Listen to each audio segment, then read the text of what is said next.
అంటే నలుగురిలోకి రావడానికి సిగ్గుపడుతున్నటువంటి ఒక బలహీనమైన స్త్రీని దేవుడు ఒక పట్టణానికి వెలుగుగా మార్చాడు. చీకటిలో బ్రతుకుతున్న వారికి, మరణఛాయలో బ్రతుకుతున్న వారు గొప్ప వెలుగును చూచిరి అంటే ఇదే కదా అర్థము. హల్లెలూయా! దేవాది దేవునికి స్తోత్రము కలుగును గాక.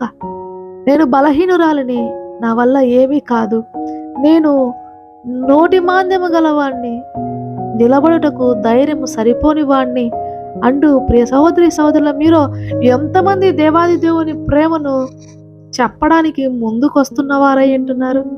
ఈ స్త్రీ ఎటువంటి స్త్రీ అండి? ఎంత బలము కలిగింది! అయ్యో, బయటికి వస్తే నన్ను ఎవరేమంటారో, నేను పాపంలో బ్రతుకుతున్నానంటూ సిగ్గుతో దాక్కుని తిరిగేటువంటి బ్రతుకు కాదా? దేవుడు ఆమెను అందరికీ వెలుగుగా చేసి లేడా? ఆ వెలుగు యొద్దకు